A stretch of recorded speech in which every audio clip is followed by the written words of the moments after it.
Para a gente começar essa conversa, qual é a definição? O que vem a ser desenvolvimento na sua perspectiva? Bom, o desenvolvimento ele contrasta do crescimento, né? Especialmente quando a gente vai falar de desenvolvimento econômico. O crescimento é a renda da nação aumentando. O desenvolvimento é quando essa renda ela é distribuída e ela vai além do crescimento econômico, né? Vai do desenvolvimento social e humano. Então, a gente está falando de um aumento na qualidade de vida, expectativa, né, de vida, mortalidade infantil. Então, do meu ponto de vista, o desenvolvimento ele não é apenas dinheiro, né? E mais do que isso, ele não é apenas dinheiro para uma certa classe, ele é o dinheiro distribuído e, naturalmente, também esse dinheiro distribuído, né, em forma de investimentos, vai trazer aumento na qualidade de vida de uma forma geral, né, que cabe, como eu disse, mortalidade infantil, expectativa de vida, acesso à educação, anos de escolaridade. Então, de uma forma geral, eu vejo o desenvolvimento dessa forma. Nós temos países que eles são ricos, mas não são considerados desenvolvidos. Caso como o Brasil e a China. Como esses países se enquadram?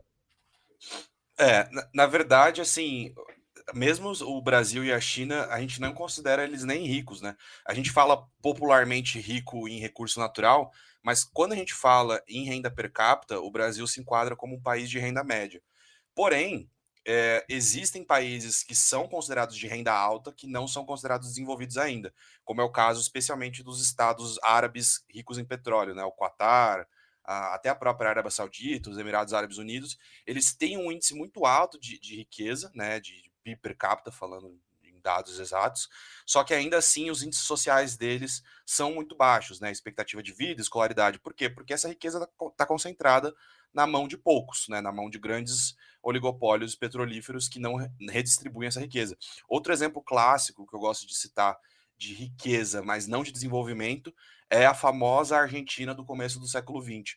Quando você pega o PIB per capita da Argentina, realmente é muito alto. Para os padrões da época era um PIB per capita alto. Porém, quando você vai ver todos os outros índices, expectativa de vida, era cerca de 10 a 15 anos abaixo da média europeia. Ou seja, essa riqueza da Argentina estava concentrada nos latifundiários. Então, quando você pega a média da expectativa de vida da população, ainda era muito baixa. Então, né, respondendo a pergunta, assim, o Brasil e a China ainda são países de renda média, né, apesar deles terem recursos naturais abundantes, e eles ainda não atingiram um nível de desenvolvimento alto e nem de renda alta, eles ainda estão nesse processo. E a China, é interessante notar que já passou o Brasil tanto em renda per capita quanto em IDH, e expectativa de vida já passou faz muito tempo já. A ação humana, naturalmente, no sistema econômico vigente, ela tem as desigualdades? O desenvolvimento, ele vem através de uma natureza da economia ou um esforço nacional para alcançar esse patamar? Como um pragmático, a resposta correta para essa pergunta é: depende de quando e aonde a gente está falando. Então, assim, o desenvolvimento ele pode ser desencadeado, né, de forma privada? Pode. São poucos exemplos na história da humanidade, mas existem. O mais famoso e o que os economistas costumam citar é Hong Kong, que realmente teve uma ação estatal muito pequena. Só que Hong Kong nunca teve escravos, Hong Kong tem uma localização estratégica muito grande, querendo ou não, um microestado, né? Menos de 5 milhões de pessoas. Então, assim, a questão é: sim, é possível, mas para o Brasil, não. Aí a resposta é não.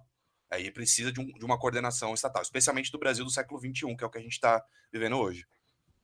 Os países em desenvolvimento, como a gente citou o caso do Brasil, da China, a gente pode adicionar a Índia, esses países que no passado chegaram mesmo a compor blocos como terceiro-mundistas e afins, quais são as relações entre as economias desenvolvidas e em desenvolvimento?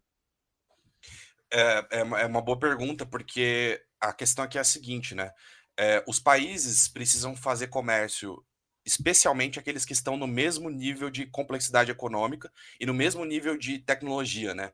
Então, os que estão nivelados nesse sentido, até o livre comércio nesse sentido é favorável, porque a gente tem uma simetria de cadeias produtivas. Ou seja, o Brasil faz. Por isso que o BRICS é tão importante, né? Então, quando o Brasil começa, por exemplo, digamos que o Brasil assine um livre comércio com a China. tudo bem que agora a China já passou um pouco, né? Mas vai com a Índia, que é um pouco melhor.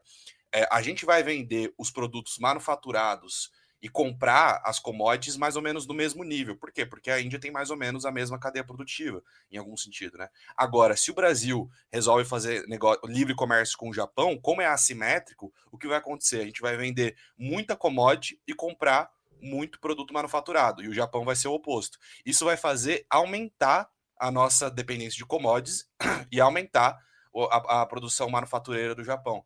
Então, por isso que os países que estão em mesmo nível, por isso que a União Europeia dá tanto certo, né? Quer dizer, depois que eles começaram a expandir tanto, não, nem tanto. Mas no começo ela deu tanto certo, porque o nível de produção manufatureira deles era quase igual. Então isso é favorável. Agora, quando tem esse desequilíbrio entre os países, aí só agrava as desigualdades. Se o fator preponderante para definir as relações econômicas, ou seja, de igual para igual, ou em uma relação desfavorável, desigual, qual é o fator determinante para que seu país possa alcançar essa escalada tecnológica? É, se for para resumir em uma medida só, é planejamento, né? Mas esse planejamento ele vem de várias formas, né? Novamente, vai depender de contexto para cada país, mas uma prática de subsídios para novas tecnologias, né, e novas cadeias produtivas é sempre interessante, porque isso faz com que o país tome a liderança na produção mundial daquele serviço, ou enfim, daquele produto, de forma geral. Também é interessante um investimento grande em pesquisa e desenvolvimento, né? O P&D faz também com que a gente tenha assimilação dessas novas invenções do mercado. E também, é claro, um investimento grande em capital humano é sempre importante. Você ter também pessoas para trabalhar nessas novas empresas e utilizar essas novas tecnologias. A questão de proteção tarifária pode ser interessante dependendo do setor, mas é importante que essa proteção ela venha com data de validade, né? Então a gente não pode proteger setores para sempre. E também tenha uma métrica de metas, né? Bem definidas. Então as empresas precisam atingir certas metas para continuar recebendo essa proteção ou esses subsídios. Então é importante ter bem delimitado esse planejamento econômico. Um país de natureza agrária, latifundiária, quais são a composição necessária interna de um país para que seja possível esse passo para um rumo industrial? As elites agrícolas não se sentiriam propriamente ameaçadas ou coagidas politicamente nesse processo? Pois é, eu gosto de elencar algumas reformas básicas que o Brasil precisaria fazer, principalmente três, né? A principal é a reforma agrária. A reforma agrária ela seria importante justamente para a gente limitar o poder dessas elites latifundiárias. É óbvio que atingir a reforma agrária é um desafio, mas caso ela fosse feita, o caminho ia ficar muito mais fácil de ser trilhado, né? Então, reforma agrária é muito importante. Uma reforma tributária é muito importante aqui para o Brasil. A gente precisa urgente aumentar o imposto de renda, urgente diminuir o imposto sobre consumo, fazer essa redistribuição que todos os países desenvolvidos têm, né? Então, porque isso aumenta o poder de consumo da população e, naturalmente, vai fomentar também as indústrias nacionais, por ter mais público consumidor, né? Então, a reforma agrária, a reforma tributária e uma reforma administrativa, de forma geral, também seria bem interessante a gente realocar alguns orçamentos diferentes, né? Diminuir alguns, e aí eu até concordo com alguns liberais, né? Diminuir alguns gastos públicos, especialmente com super salários e tal, diminuir as burocracias e fomentar o comércio em algum nível, obviamente um comércio direcionado, né, industrial, mas acho que seria importante essas três reformas principais aí. Um país pobre, ele consegue ter orçamento para realizar reformas a caminho da industrialização? Como que um país sem poupança inicia esse processo? É necessário dinheiro? Na verdade, mais importante do que dinheiro, na verdade, é importante instituições. Veja, os governos africanos, né, e esse é um ponto que eu até levanto bastante, os governos africanos já receberam bilhões e bilhões de dólares e mesmo assim não conseguem ter porque a questão não é o dinheiro suficiente para fazer as reformas, e sim as instituições necessárias para caminhar para o desenvolvimento econômico. E isso não há dinheiro que compre. Eu acho que, infelizmente, no caso da África, o colonialismo e as relações sociais dele, né, as repercussões sociais, são tão profundas que não há dinheiro que vá resolver a situação. Realmente teria que começar do zero a África ali. Eu não vejo isso acontecendo. Então, a questão aqui é principal, né? Beleza, a poupança vai ser importante no longo prazo? Com certeza, para você ter investimento. Só que você pode poupar o quanto você quiser. Se você não tiver as instituições favoráveis para o desenvolvimento econômico, ele não vai acontecer. Muitos apontam, para além da questão institucional, considerando aqui um cenário de instituições saudáveis, o efeito do capital estrangeiro. Uns apontam que ele tem tendências coloniais, ou seja, de se avassalar as instituições políticas locais e buscar lobbies financeiros e afins. E outros apontam que sem um país pobre, sem aportes estrangeiros, não teria meios para conseguir alcançar o seu desenvolvimento. Qual a sua posição em relação ao capital estrangeiro, a tomada de dívidas? Legal, legal. É, é uma faca de dois gumes, isso é inegável. E a resposta empírica, né, ou seja, o que a gente observou na história é uma relação balanceada com o capital estrangeiro, tá? Então, por exemplo, quando a gente vai falar de leste asiático, é impossível de você citar que teve sim capital estrangeiro, tanto em ajuda direta dos Estados Unidos, quanto empréstimos, etc., né, de, enfim, várias organizações internacionais, que foram sim importantes para o desenvolvimento econômico. Então, não dá para você não depender do capital financeiro. No capitalismo de hoje, né, no sistema econômico que a gente vive hoje, ele é imprescindível. Porém, né, a entrada desregulada, desregulamentada, desenfreada dele vai sim favorecer o rentismo, vai sim favorecer o status quo. Então é preciso ter uma entrada ordenada desse sistema, desse fluxo de capital, né? Então é importante isso. E mesmo porque essa questão dos empréstimos, né? Naturalmente, o governo vai precisar se endividar. O governo sul-coreano se endividou, o governo japonês, então, nem se fala. Porém, também é necessário cautela, né? É necessário o pagamento em dia desses débitos, né? Porque é mais importante do quanto você pega, quanto você se endivida, e sim é o quanto você paga essas dívidas, né? É isso que as pessoas precisam entender. Então, é importante o capital estrangeiro, mas ele precisa ser regulamentado e direcionado também para as cadeias produtivas, né, para ele não cair só no rentismo. Olhando para a história do Brasil, a gente tem duas perspectivas de olhar para o passado, e em especial ao século XX. Uma é no sentido de observar o Brasil moderno após 30 como um Estado clientelista, um formador de facilidades a campeões nacionais que culminaram em casos como a gente viu na nossa geração mesmo com a Lava Jato. Para outros, a partir da década de 30, se viu a construção de meios para alcançar o desenvolvimento. Era o país do futuro, um país em desenvolvimento. Uh, como você enxerga justamente esse período de construção nacional no século XX?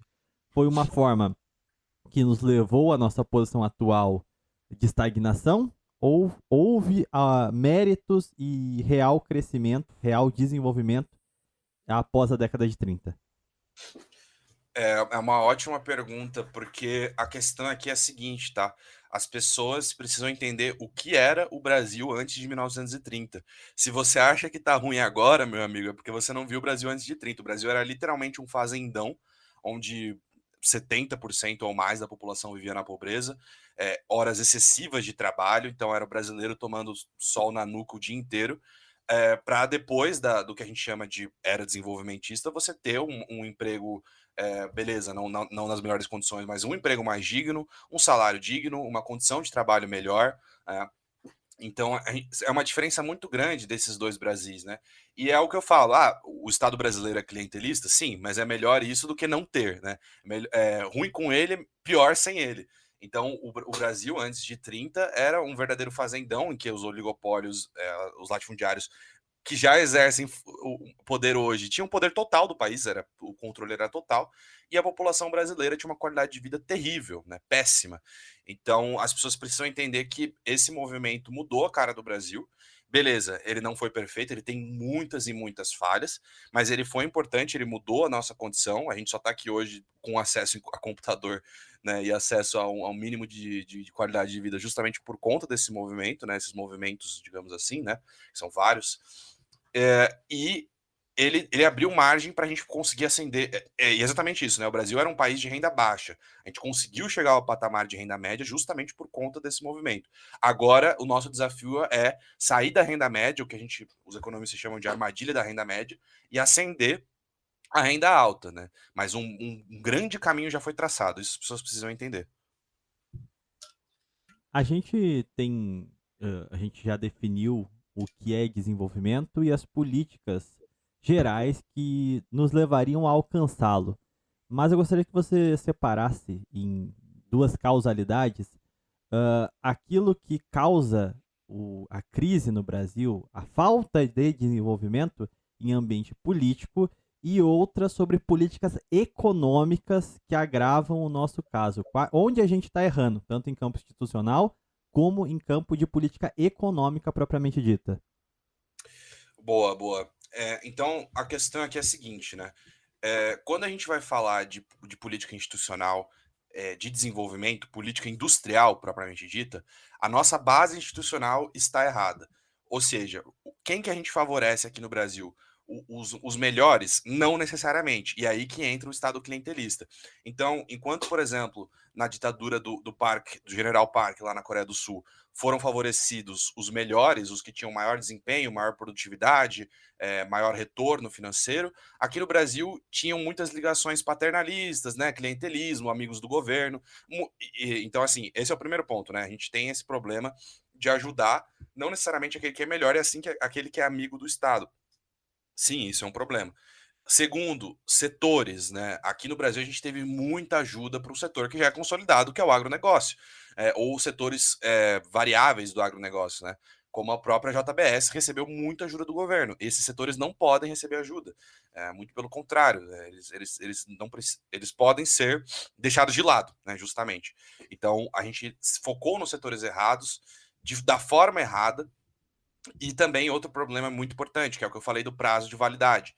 Né? Todas as políticas sul-coreanas, ou enfim, japonesas, taiwanesas, de Singapura, elas tinham prazo de validade de protecionismo, e aqui no Brasil a gente vê um protecionismo contínuo, e mais importante, né, o protecionismo aqui no Brasil, ele é muito mais para gerar caixa para o Estado do que necessariamente para você ter o desenvolvimento daquele setor. Né? Então não adianta você só taxar, não adianta você só subsidiar, você precisa ter esse ambiente institucional favorável e focado no desenvolvimento e não em manter as elites políticas, em manter o crescimento econômico dos amigos do Estado. Agora eu não sei se eu respondi completamente a pergunta, porque eu não lembro o começo dela.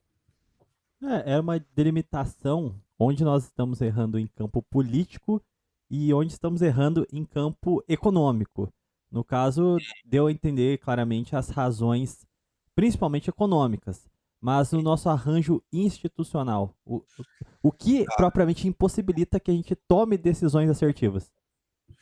Tá, eu gosto bastante de criticar o presidencialismo, né? Eu acho que é um modelo muito falho. A pior coisa que a gente importou dos Estados Unidos é isso. Porque o modelo presidencialista, ele vai focar, primeiro, curto prazo, né? Qualquer líder que vá ter uma trajetória de desenvolvimento econômico vai precisar de, no mínimo, 10 anos. 10 a 20 anos, normalmente, é o que a gente vai ver de média ao longo dos países, né? O General Park, o Chiang Kai-shek, enfim, vários outros, o Lee Kuan Yew, em Singapura.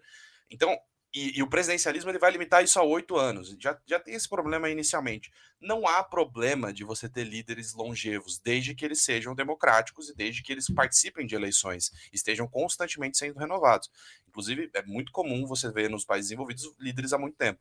Então, primeiro, esse é um problema político crasso aqui, que a gente foca muito em curto prazo.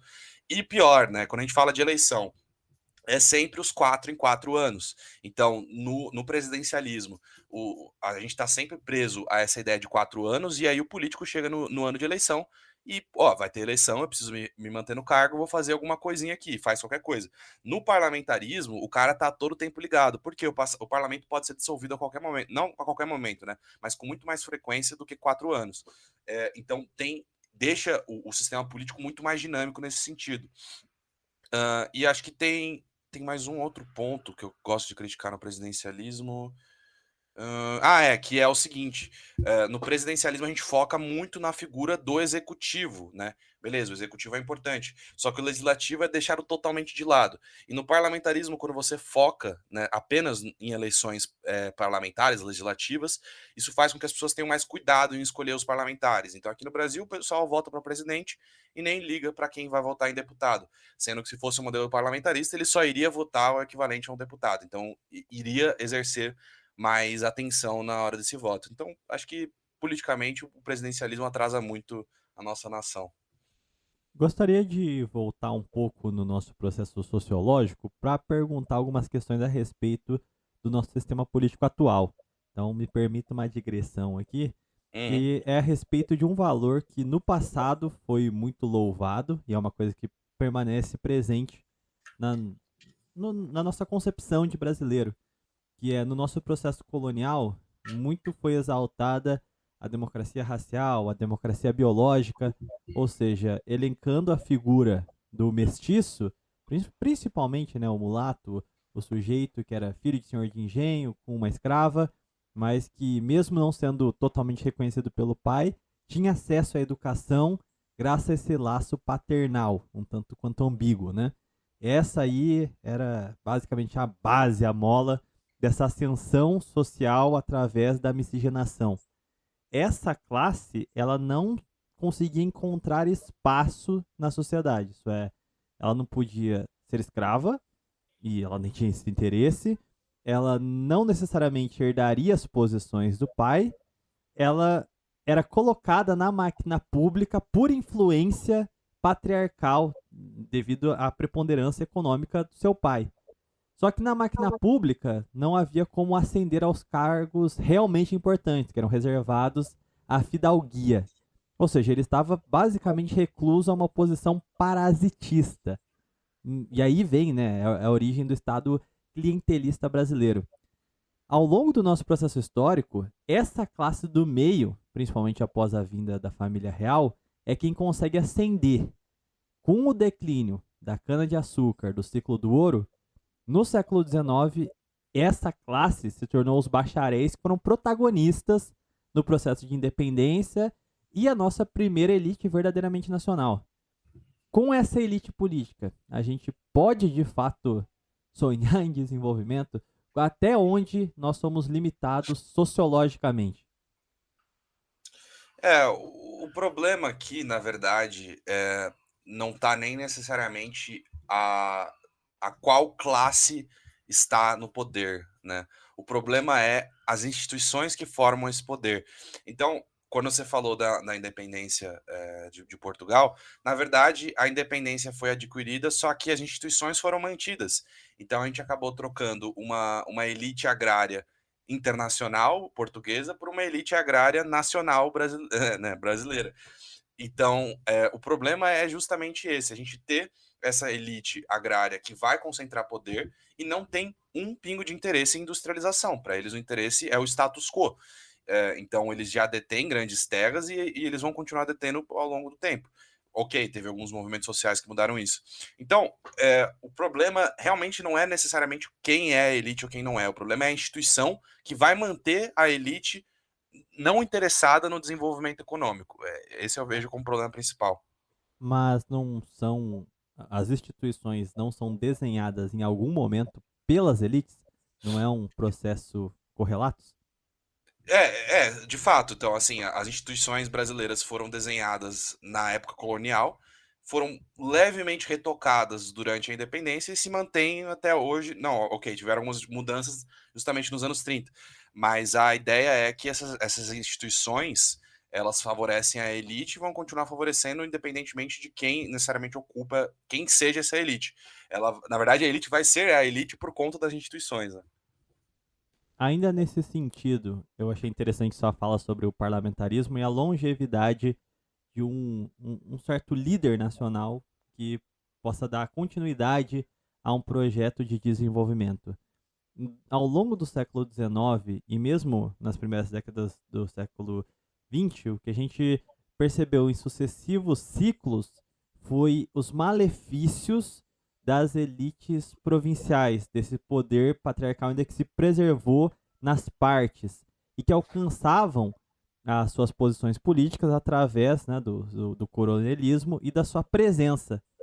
E isso se dava principalmente onde o poder central não podia se impor. Até por isso o Império adotou um regime mais centralista para resguardar a unidade dessas tendências disruptivas das elites provincianas. Um legislativo forte não favoreceria justamente estas classes historicamente descompromissadas com o desenvolvimento nacional? É, não, você tem razão. O mais básico do que necessariamente você ter o legislativo forte ou fraco é você ter a distribuição de terras, aliás, a não concentração de terras, né? Porque tendo a concentração de terras, não importa se o legislativo é forte ou fraco, porque não importa se o executivo é forte ou fraco, porque quem vai mandar realmente é a elite agropecuária. Então, mesmo porque o Império Brasileiro era parlamentarista, mas não necessariamente por ser parlamentarista que necessariamente a gente vai atingir esse desenvolvimento, porque mesmo o parlamento tendo força até certo nível, ele estava subjugado pelas elites econômicas, pelas elites agropecuárias. Então, o ideal seria ter os dois, né? Você ter uma distribuição de terras e um enfraquecimento da elite, e o parlamentarismo para você ter um crescimento a longo prazo direcionado. Mas sem o básico, que são essas instituições distribuídas, digamos assim, e não concentradas na elite, de pouco adianta ter o legislativo forte ou o executivo forte, de qualquer forma. Porque o interesse econômico vai ser em manter, né, em conservar, né, e aí é uma grande crítica ao conservadorismo, em conservar o status quo, que é a elite agroexportadora, enquanto boa parte da população não tem acesso a recursos básicos. Para que nós possamos fechar aqui o nosso bloco Sociologia Brasileira, tem uma questão que me parece de cunho civilizatório até. A gente percebe, com maior expressão no povo latino, uma vocação, não sei se essa seria a melhor palavra, mas nós somos um povo marcado por grandes césares. Ou seja, colocariam aí populismo, colocariam aí todo tipo de adjetivo a esses grandes líderes, mas o fato em si é esse cesarismo, que são os marcos disruptivos em reformas sociais, principalmente nos países ibero-americanos. Você acredita que esse processo, para que a gente possa desenhar novas instituições adequadas a um Brasil moderno, tal como, entre aspas, foi um cesarismo até mesmo consciente do Vargas, né, uma vez que seus ideólogos defendiam com palavras literais o cesarismo. Mas você acha que seria necessário uma aliança entre um novo César e uma burguesia industrial em ascensão para a gente poder fazer esse processo, ter força para que a gente pudesse confrontar esses interesses profundos que atrapalham o desenvolvimento? Ou há outros caminhos? Esse ponto final foi o melhor. Eu acho que não há outro caminho, na verdade, porque é uma condição que a gente está condicionado, né, perdão o pleonasmo, mas a gente está condicionado a essa questão e não há muita escapatória. Eu acho que a gente vai precisar lidar com um certo César, né? E no futuro é o que eu penso. Eu acho que agora o Lula saindo vai ficar vago um cenário de um grande salvador da pátria, que infelizmente a gente está condicionado. E caso seja alguém interessante, alguém que tenha planejamento de desenvolvimento econômico, aos poucos acho que a gente poderia acabar justamente saindo dessa situação, né? Porque é justamente isso, quando você atinge uma distribuição de terras ou em certo nível um desenvolvimento econômico, você acaba não precisando mais desse César. É um efeito que acaba acontecendo. Então, não vejo outra forma, né? Igual as pessoas sempre falam, você defende política industrial e tal.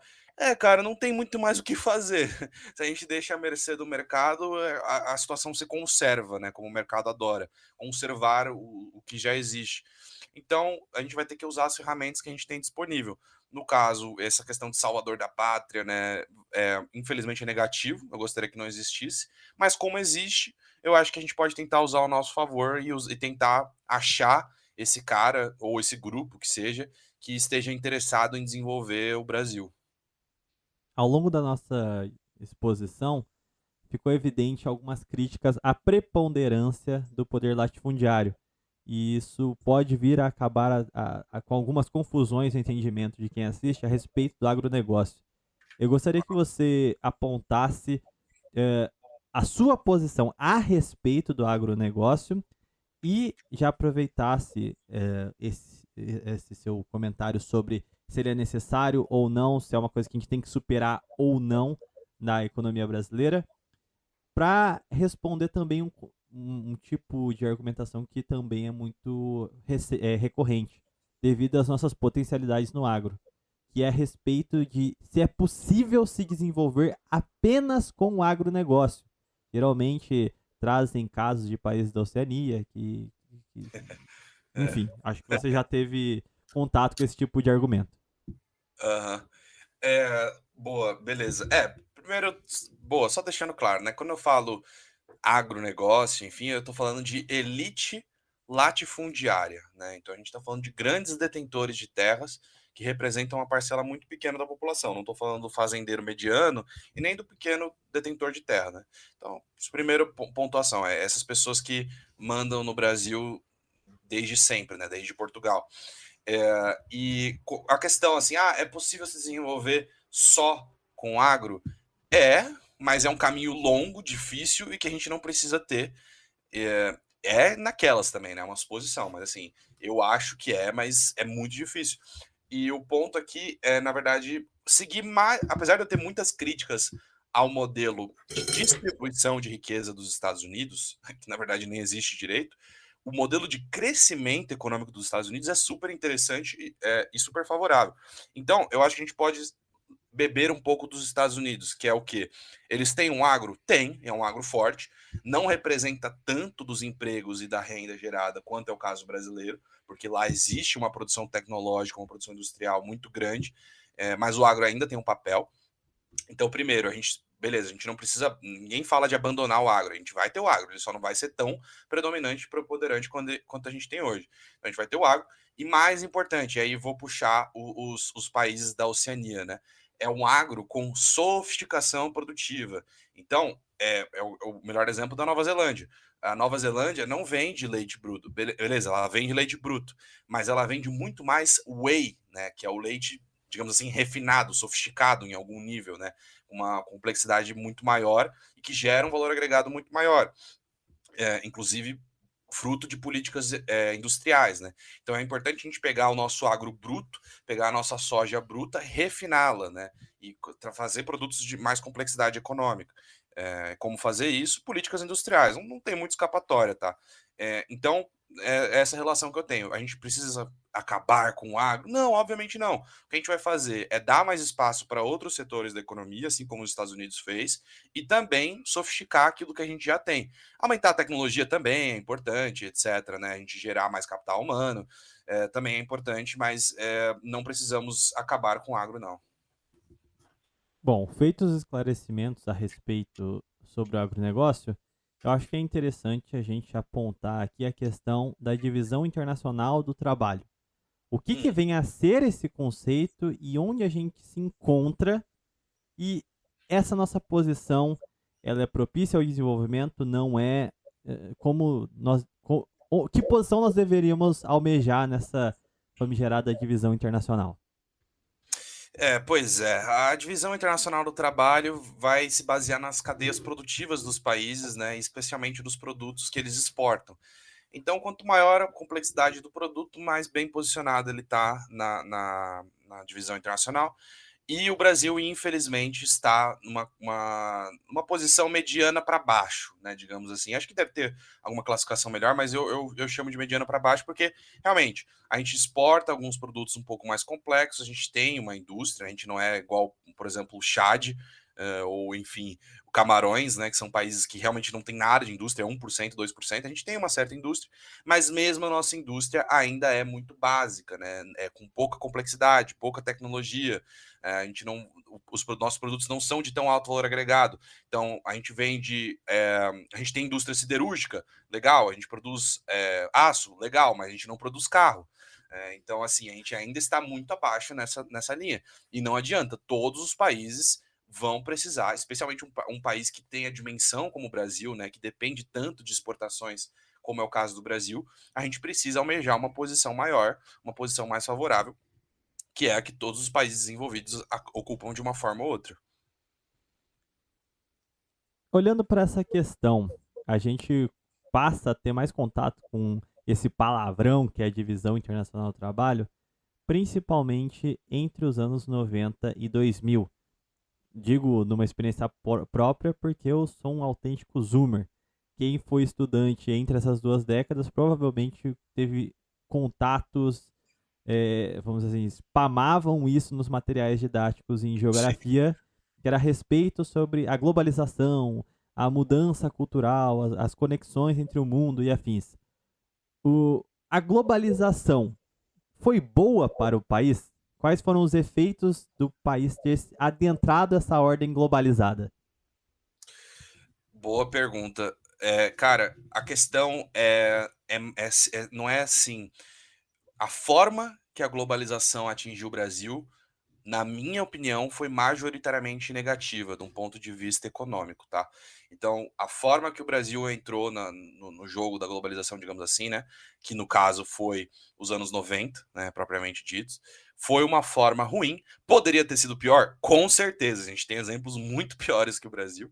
A própria Rússia é um exemplo terrível, né? Disso. A Mongólia, acho que é um dos piores exemplos de todos. A Mongólia perdeu quase toda a sua indústria nesse processo de entrada, né, de liberalização, globalização, neoliberalismo, palavrão, né, que as pessoas não gostam, mas que está extensamente documentado em vários materiais bibliográficos que a gente estuda na faculdade de economia, então existe, né, enfim. Então, o Brasil não entrou da melhor forma possível, tá? A abertura comercial que a gente teve, no caso, que se iniciou com... Bom, se iniciou desde do Figueiredo, né? Mas assim, se acentuou muito com o Collor, uma desregulamentação muito grande do setor financeiro, de entrada de capital externo, né? Com o Collor, e que o FHC fez o favor de exacerbar mais ainda. Foi muito diferente de outros países que tiveram bastante sucesso, como é o caso da China e da Índia, que são cases muito interessantes, em que a gente teve sim a presença de abertura econômica e tal, mas muito mais planejada, muito mais coordenada, o capital externo muito mais regulado, né, fluindo para os setores mais importantes, né. Então o Brasil teve nesse período aí uma queda no nosso crescimento, né. Então o período de 1990 para cá, historicamente, é um crescimento muito menor do que a gente teve nos anos 30, 40, 50, 60 e 70. Então, a gente vê uma entrada desorganizada de capital, o que fez gerar muito rentismo, né? Então, foi majoritariamente. Obviamente, teve pontos favoráveis, né? Mas eu vejo como majoritariamente negativo. Gostaria de adentrar em algumas minúcias de argumentos que recorrentemente vêm até mesmo no dia a dia. Uhum. Eu não era nascido no governo Collor, mas meu pai, ele era, e uma coisa que eu sempre escutei desde criança era a respeito das operadoras de celular, o aumento do acesso e da rede de comunicação. Uh, o- assim, houve de fato melhoramentos com a abertura econômica e se sim ou se não, quais foram os impactos e a que custo esses melhoramentos ou não acabaram por ocorrer. Porque é o grande ponto de que o Brasil vendia carroças velhas antes da abertura política, econômica, e a partir de então, a partir do governo Collor, você via carros importados nas ruas, você via pessoas com telefones, você via uma série de desburocratizações que possibilitaram acessos a bens de consumo à população.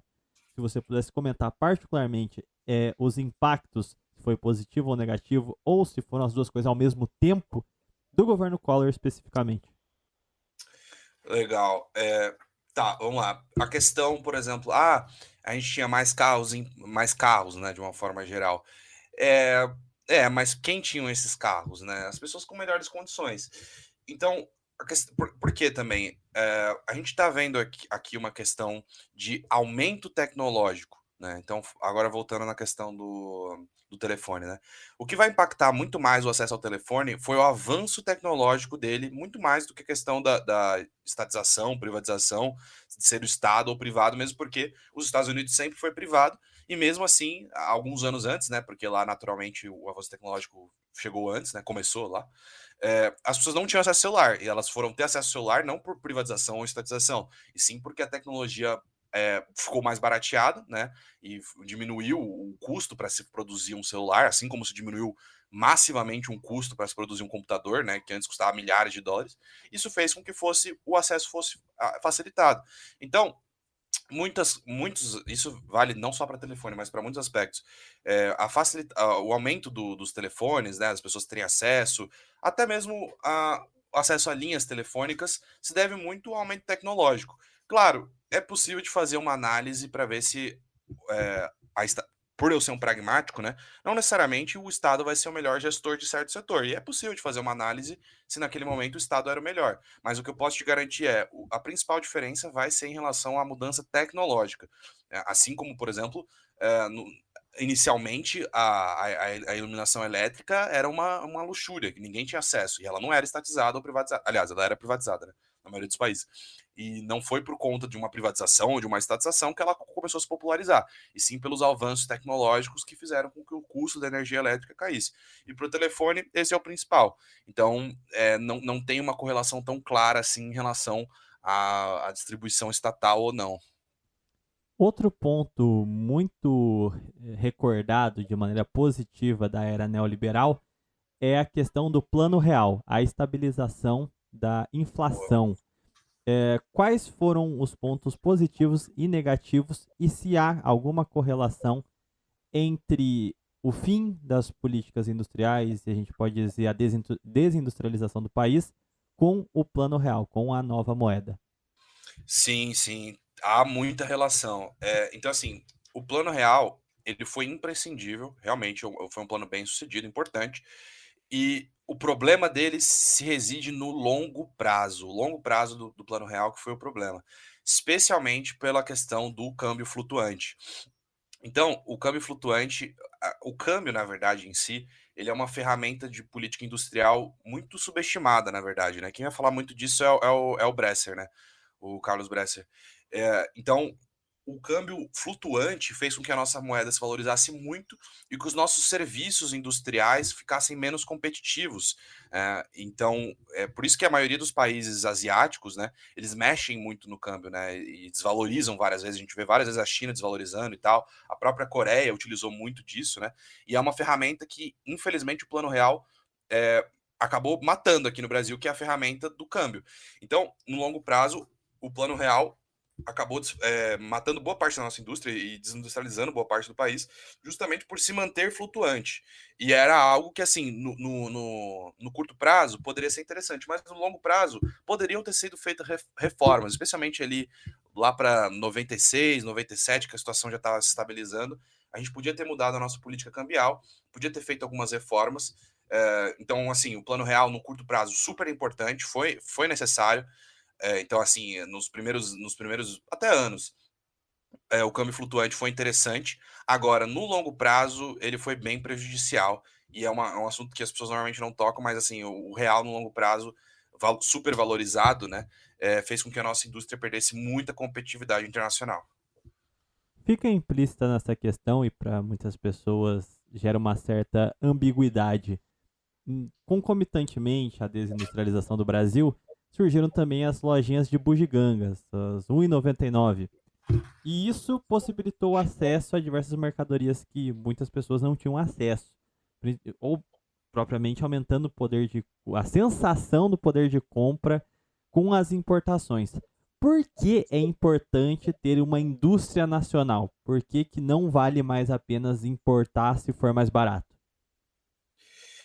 Pois é, porque apesar de você importar, né, beleza, você tem acesso ao produto, só que o emprego tá lá fora. E essa que é a dimensão que as pessoas precisam ter. Você vai ter um produto um pouco mais caro, tá? A gente não tá falando de nada muito mais caro, porque a gente tá falando de políticas paulatinas, né? Um produto um pouco mais caro, ao ponto de o seu amigo, o seu vizinho conseguir um emprego, né? E esse que é um dos problemas da direita, eu sempre gosto de alfinetar, que é pensar um pouco no próximo também. Beleza, sei lá, o seu carro tá um pouco. o seu carro tá um pouco mais caro, só que o cara conseguiu um emprego, né? O cara trabalhava de Uber, por exemplo, né? Uma mão de obra não especializada, e agora com um desenvolvimento nacional da indústria, ele vai ter um emprego. Então é pensar um pouquinho mais no outro, no próximo, né? Você vai ter um aumento em alguns setores, especialmente não tão essenciais, tá? O que eu acho que é importante a gente ter, por exemplo, políticas de subsídios de alimentos, obviamente, tal. Esses setores básicos precisam ser pouco taxados, então a gente está falando de algo um pouco mais superficial, que sim, vai ter o preço um pouco mais caro, só que esse preço que você está pagando vai diretamente para o salário de um compatriota, né? Então é importante ter essa visão um pouco mais ampla, além de, o produto tá mais caro. Um dos pontos muito lembrados também da era FHC, mas bem mais controversos, é a respeito das privatizações. Eu gostaria de alguns comentários a respeito das privatizações das principais envolvendo a Vale do Rio Doce e a Telebrás, se foram positivas ou negativas e como um país deve ver a lógica de privatizações. Se há uma harmonia, se há algo essencialmente bom ou ruim, e propriamente como foram feitas as privatizações no geral na era neoliberal. Pois é. Então, assim, como pragmático, não dá pra gente falar se elas são essencialmente boas ou ruins, vai depender totalmente do contexto e tal. Mas da era FHC, sim, tenho muitas críticas. A Vale do Rio Doce não deveria ter sido privatizada, não da forma que foi, né, pelo valor muito baixo, processo muito rápido, e não deveria ter sido em primeiro lugar, na verdade, né? Eu acho que os recursos naturais não vejo outra forma senão o Estado administrando para recursos naturais. Eu acho que não há muito debate nisso, pelo menos da minha parte. Eu acho que é importante sim o Estado deter esses recursos naturais. E a forma com que foi propagada a privatização da FHC, valores, etc., não vejo como favorável para o desenvolvimento econômico. Acho que foi muito mais se livrar logo daquilo e ganhar apoio político, né, empresarial, do que necessariamente visar algum desenvolvimento, algum ganho substancial para o brasileiro. Um dos pontos também que foram flagelos e estiveram sempre em voga nos anos 90, e isso já nos anos 80 também, era a discussão sobre a FMI, sobre a questão da dívida pública, e eu acho que essa é uma questão central. Muito se fala e muita gente não compreende exatamente como isso é um problema. Como se formou a dívida pública e por que ela se tornou impagável e quais as nossas políticas que a mantêm de forma impagável. Certo. A nossa dívida pública, ela vai variar bastante ao longo do tempo, mas já veio de um erro estratégico dos próprios militares, né? Muito por conta de querer se aproximar dos Estados Unidos, os militares realizaram muita dívida pública internacional. Tanto é que antes do regime militar, basicamente não existia dívida internacional. Bom, era muito baixo o valor da dívida pública internacional, né? Então já vem, né, dos militares, especialmente do Figueiredo, essa questão do endividamento público internacional. E no período FHC, isso também se exacerbou. O Lula teve algumas movimentações para melhorar essa situação, mas muito difícil. Então, não é de hoje, né, que a gente tem esse problema na dívida, especialmente internacional. E o problema da dívida internacional, naturalmente, é que ela está sujeita a oscilações do dólar, né? Que, como a gente viu nos anos 70, ocorreram muitas oscilações, muito por conta das crises do petróleo e tal. E a gente vê que pode se descontrolar facilmente, né? Cara, hoje, como a gente pode resolver esse problema é uma boa pergunta que eu vou ficar te devendo. Não é uma questão que eu consigo desenvolver muito, não. O que eu posso dizer é que, naturalmente, é importante fazer. Eu não sou a favor do calote, né? Mas eu acho que é importante sim prezar renegociações, especialmente para trazer aqui mais para o âmbito nacional, que a gente tem controle sobre a nossa própria moeda e fica menos vulnerável às flutuações do dólar. Nos anos 2000, nós tivemos, para muitas pessoas, muita sorte devido ao boom das commodities. Nós tínhamos cofres cheios, só que a gente estava caminhando para um país rumando nas próximas décadas à estagnação. Não no sentido econômico, mas propriamente a questão da demografia brasileira. Nós teríamos problemas estruturais que a gente está começando a sentir hoje. E a sensação que se tem é que nos períodos de cofre cheio, nada a longo prazo foi planejado. Então, muito se compara, por exemplo, na questão da infraestrutura. O legado que ou a era Vargas ou o regime militar, que deu mais atenção à questão da infraestrutura, deixou para as futuras gerações, e a forma quase que de estagnação que nós nos encontramos da década de 90 para frente. E mesmo em um período de prosperidade econômica, muito pouco foi feito. Na visão de mais pragmática, qual seria o julgo sobre o que foi feito de positivo e o que deixou de ser feito, que deveria ser essencial para que nós buscássemos pelo menos uma estabilização nos dias de hoje? O que deixou de ser feito e o que deveria ter sido feito nos anos 2000? Pois é, essa é a minha principal crítica ao governo Lula, né? Tem naturalmente pontos positivos, a gente teve um investimento interessante em capital humano, então foi a época que a gente mais teve formação universitária no Brasil, né? A gente teve vários programas e tal, financiamento, teve construções de universidades. O problema também, né?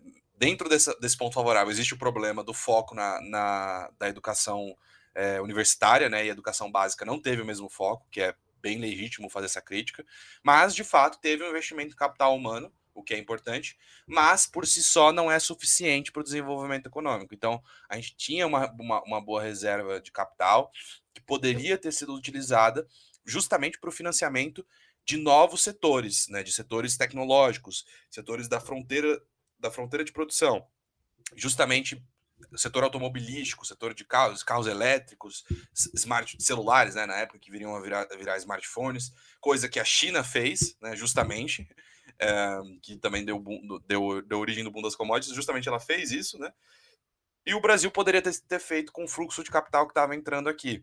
Então, um ponto positivo, beleza, a gente teve investimento em capital humano, mas não teve investimento em tecnologia, não teve investimento em sofisticação produtiva, né? A gente podia ter pegado já as empresas, naquela época, as empresas de agronegócio, e dado incentivos financeiros, que a gente tinha recursos, para elas inovarem mais, para elas usarem novas tecnologias, para elas sofisticarem sua produção, né?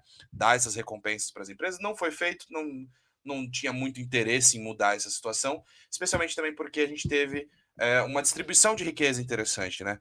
A gente teve a maior crescimento econômico, né? Crescimento de riqueza durante a era desenvolvimentista, né? 30, 80 mais ou menos, mas a maior época que a gente teve distribuição de riqueza foi durante o governo Lula. Então a gente teve o Bolsa Família, né? E outros programas sociais que viram a ascensão da população mais pobre, só que mesmo assim isso acaba sendo só a borda, né, a ponta do iceberg. O que deveria ser feito foi aquilo que eu falei anteriormente: usar o capital para investir nas fronteiras tecnológicas, na sofisticação produtiva, na industrialização. Só isso é capaz de desenvolver um país. Senão a gente só está ajudando um pouco a situação, mas não resolvendo de fato.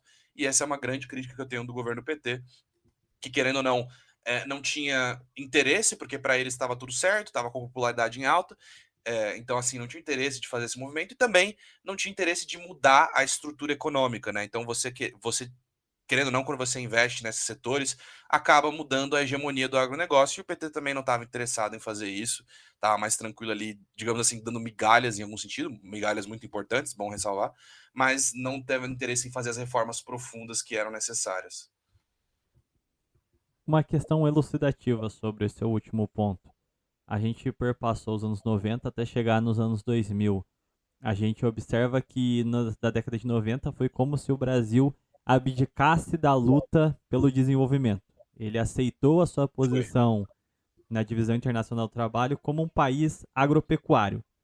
E a partir do momento que a gente assume essa posição e a nossa única, basicamente, fonte de renda é através do agronegócio, o quanto a distribuição de renda realmente foi um fator de mudança social, uma vez que o agro se tornou cada vez mais rico e não foi dividida a renda, a não ser entre a classe média urbana com as classes mais pobres. Foi uma, sendo bem direto aqui, eu gostaria do seu posicionamento, foi uma forma de fazer uma falsa justiça social, uma vez que a fatia maior do bolo, ou melhor dizendo, o bolo como um todo, não foi modificado, pelo contrário, o poder latifundiário acabou se fortalecendo, uma vez que ele se tornou, e com conivência nos anos 2000, a única força produtiva nacional? Uhum. Primeiro, eu vou reforçar. É exatamente isso, é aceitar. Então, o movimento que a gente vê dos anos 90 para cá, tirando algumas ressalvas, é aceitar. Falar assim, é isso aí, é conservar o que a gente tem. E, querendo ou não, a direita é expert nisso, e até mesmo os liberais é expert em aceitar. Porque o que eu proponho, né, e o que, enfim, nesse ponto, o desenvolvimentismo, de certa forma, propõe, é tentar. Né? Beleza, talvez a gente não consiga, talvez não. A gente tentou por 50 anos também, não foi suficiente, mas a gente está tentando, né? Os outros estão só aceitando. Então, entre aceitar e tentar, eu prefiro tentar. E agora falando sobre essa questão.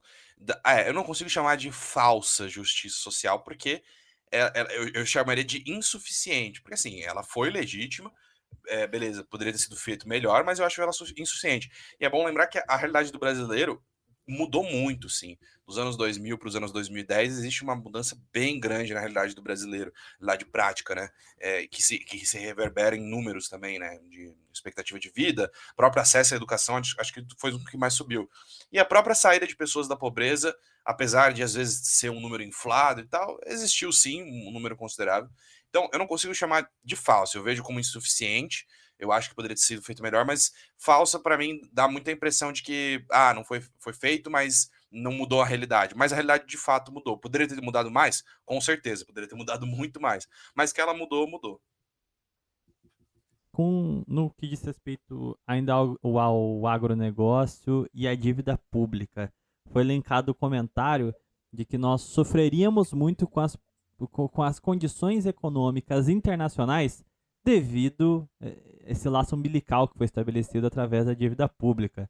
Ao mesmo tempo, o agronegócio é um regime que depende basicamente de preços tabelados externamente, ou seja, todas as oscilações externas vão impactar internamente. Existia um panorama na época do café, na República Velha, onde os liberais daquele tempo apontavam que o papel do Estado, e aí vem quase que um ditado popular, né, que era privatizar os lucros e socializar as despesas, que era no sentido de que, enquanto a lavoura estava em alta, os entes privados lucravam. Mas uma vez que, devido às oscilações internacionais, o café vinha baixa, aí se tornava um problema nacional, porque atrapalhava a principal força produtiva da nação. Hoje a gente não produz apenas café, mas essa dinâmica mudou ou nós continuamos exatamente tal como estávamos há 100 anos atrás? Ocorreu uma mudança sim, né? Mas infelizmente não é o suficiente quando a gente gostaria, né? A gente teve uma certa diversificação, né? Mesmo no nosso agro, a gente tem uma certa diversificação e tal, e a gente hoje atinge alguns patamares que o Brasil tem uma certa influência no preço internacional. Obviamente não é o controle, longe disso, mas a gente tem sim uma certa influência que anteriormente a gente não tinha tanto. Mas ainda assim a gente é muito subjugado a esses preços, né? E justamente por a gente depender muito do mercado internacional, quando a gente fala também de produtos industrializados, a gente não tem esse controle de basicamente nenhum setor que seria importante, a gente acaba dependendo muito das variações internacionais, menos do que antes, eu vejo, justamente por conta desse movimento anterior que a gente falou, né, da era desenvolvimentista e tal, que a gente perdeu parte, não perdeu totalmente, mas perdeu parte nos últimos anos, mas ainda ficamos muito suscetíveis às variações internacionais. Quando apontam que cada vez mais o mundo caminha para o mundo multipolar e etc, etc. Na prática, a gente está falando sobre a desglobalização.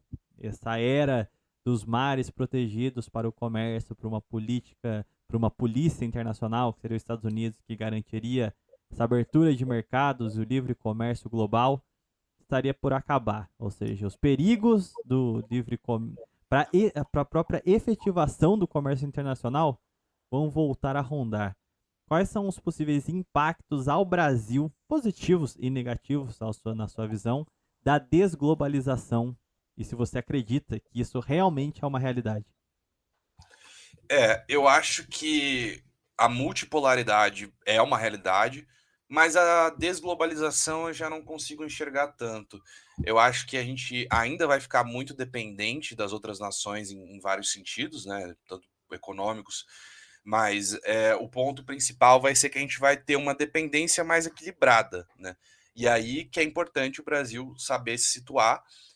O ideal é a gente depender de forma mais equilibrada possível, ou seja, a gente depender de mais países. Na verdade, o ideal mesmo é que a gente não dependa, e sim que dependam da gente, especialmente o mercado latino-americano, uma posição que o Brasil conseguiu exercer muito mais do que ele exerce hoje, né, de dependência em relação ao Brasil. Mas justamente com esse espaço que os Estados Unidos está perdendo, a China está ganhando, esse vão que justamente surge muitas vezes dessa transição, né, que muitos países acabam trocando, os principais parceiros, é uma oportunidade perfeita para o Brasil entrar no meio e se colocar como uma outra multipotência, obviamente, talvez não, naturalmente não tão grande, mas seria muito favorável para isso. Porém, a gente também não pode deixar levar pela China, né, e o que pode oferecer a China, e saber também proteger alguns setores nossos para a China também não tomar, né? Especialmente quando a gente fala de setor automobilístico. Claro, a China já tomou a liderança e a gente já vê vários carros da BYD aqui no Brasil. Inclusive, a BYD chegou a comprar uma planta que a Lecar, que é uma empresa brasileira, estava interessada. Então, esse é um problema também que a gente tem que tomar cuidado. A China vai crescer a influência chinesa, mas a gente tem que saber dosar de quem a gente sofre essa influência e, mais importante, tentar gerar a nossa própria esfera de influência. Saia justa agora. Como você...